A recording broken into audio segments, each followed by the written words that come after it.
Apple TV has been sitting unchanged for a surprisingly long time now. So why hasn't Apple touched the Apple TV in years? You probably noticed that gap too. Based on how Apple usually spaces out hardware updates, it feels like something has been deliberately held back, which makes you wonder what's actually changing inside it.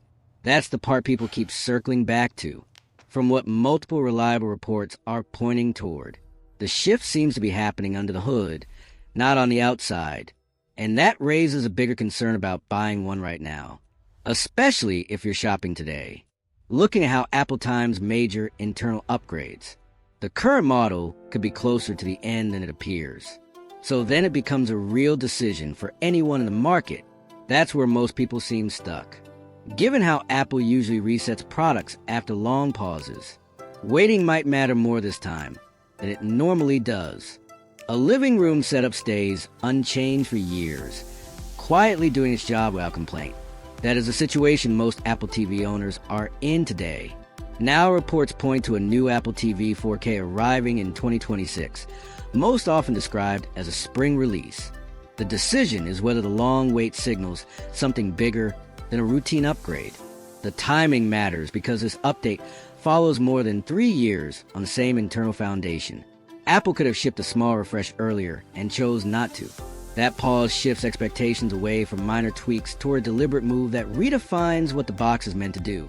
On the outside, almost nothing is expected to change. The compact black box likely remains identical, designed to disappear into a living room setup. That restraint is intentional. Apple does not need the hardware to look new.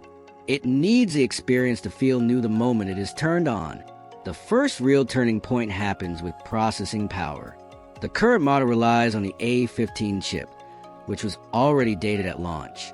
Recent reporting points toward a major silicon upgrade, most often mentioning an A17 Pro class processor, with some speculation around even newer chips under evaluation.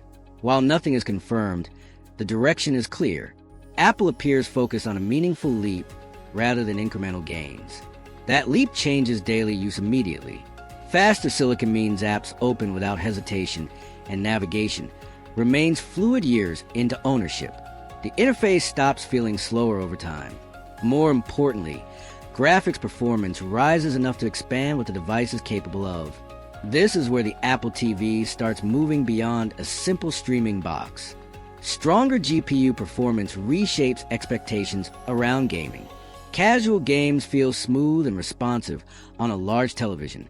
More demanding titles stop feeling compromised, even without external hardware. The jump from A15 low performance to modern A-series silicon alters how users and developers view the platform. Gaming on a streaming box no longer feels like a novelty. It becomes a practical option for relaxed, couch-based play with consistent performance. Video output follows the same future-facing logic. Multiple reports reference possible 8K HDR output support in the 2026 model. This is not about native 8K content arriving overnight. The real benefit is longevity. Higher resolution output improves interface sharpness, scaling quality, and compatibility with next-generation televisions. Connectivity upgrades reinforce that long-term focus.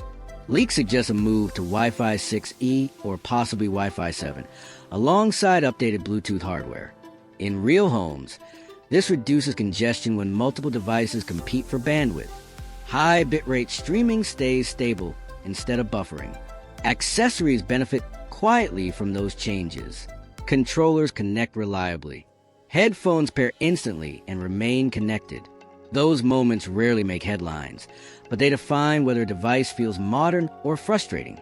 Smart home integration remains central to the experience. Support for Thread and Matter is expected to continue, keeping the device positioned as a HomeKit hub. With more powerful hardware, everyday interactions feel different. Commands respond instantly. Camera feeds load without delay. Automations trigger consistently. Pricing introduces more uncertainty. Some discussions suggest aggressive numbers near $99, but those figures remain unverified. What is clearer is Apple's motivation. The company earns more from services and ecosystem engagement than from box margins. A lower price hub makes strategic sense if it anchors more homes for longer. If Apple delivers significantly more performance and longevity at a mass market price, the category shifts. Roku and Amazon compete primarily on cost. Apple would compete on capability, lifespan, and ecosystem depth at a similar price point. That is a difficult equation for competitors to match. All of this remains based on leaks and reporting. Apple has confirmed nothing about 2026 hardware. Still, the pattern feels familiar. A long update gap, aging internals in the current model, growing overlap between streaming, gaming, and smart home control. When Apple moves after a pause like this, it usually does so with purpose. Taken together, the reports describe a device less focused on watching shows and more focused on anchoring the living room. Faster silicon, stronger graphics, future-ready video output, modern wireless standards, and deeper smart home integration all point in the same direction.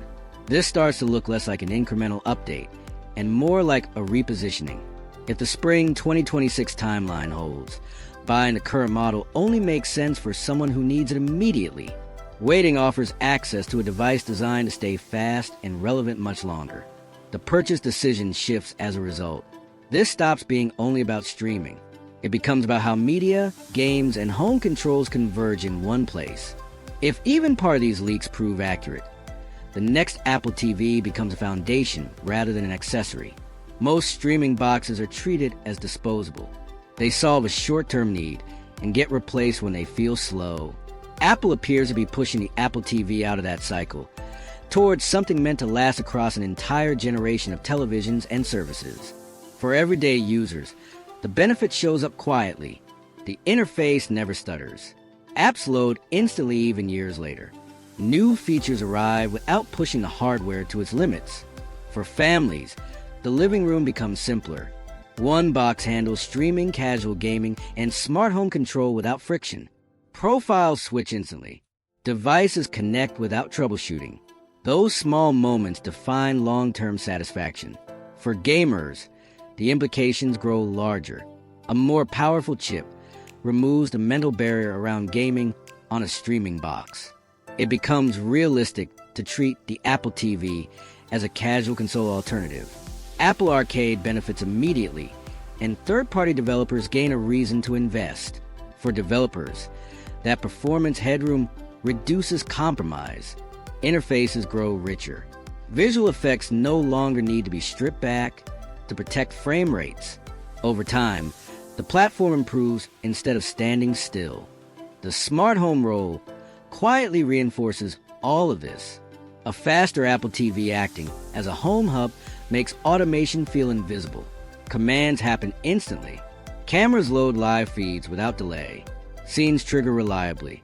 When automation works without friction, it becomes a habit rather than a novelty. This also clarifies Apple's broader ecosystem strategy. A powerful, affordable box under the television becomes a gateway.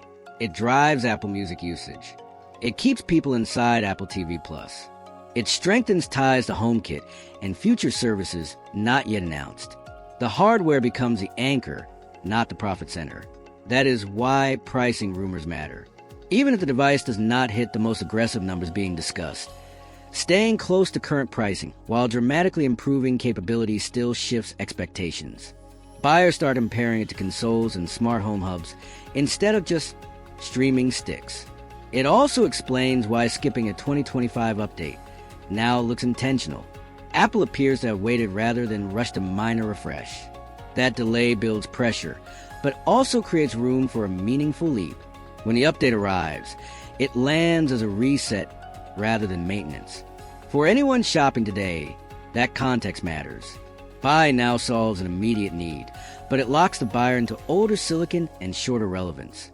Waiting shifts the purchase towards something designed to last longer and do more. Any price difference is small compared to years of added usefulness. This is where the decision payoff becomes clear. People who want the cheapest way to stream content today can buy an entry-level device and be satisfied. People who want a box that grows with their TV, their games, and their home should wait. The rumored Apple TV fits that second group far better. The risk is that rumors do not fully materialize. Apple could take a more conservative path. Performance gains could be smaller. Pricing could stay the same. Even then, a newer chip, updated wireless standards, and extended support would still be meaningful improvements over the current model. Historically, Apple does not make large internal jumps without a reason. When it upgrades silicon after a long pause, it tends to redefine the product's role. The Apple TV has been waiting for that moment, and the leak suggests it is approaching. For most buyers, the smartest move is recognizing timing rather than reacting to hype.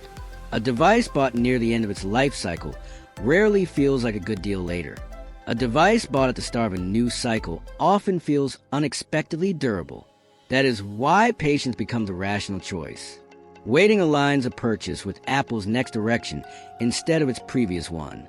It reduces regret and increases the chance that the box under the television quietly handles everything asked of it for years. If the leaks are even partially accurate, the next Apple TV is not just competing with streaming sticks. It is competing with the idea that a living room needs multiple devices to do different jobs. One box, one ecosystem, fewer compromises. In that context, buying today is not wrong, but it is short-sighted. Waiting turns a purchase into a longer-term investment instead of a temporary fix. And if Apple follows its usual pattern after a long silence, the wait is likely rewarded with a device that feels comfortably ahead of its time rather than barely keeping up.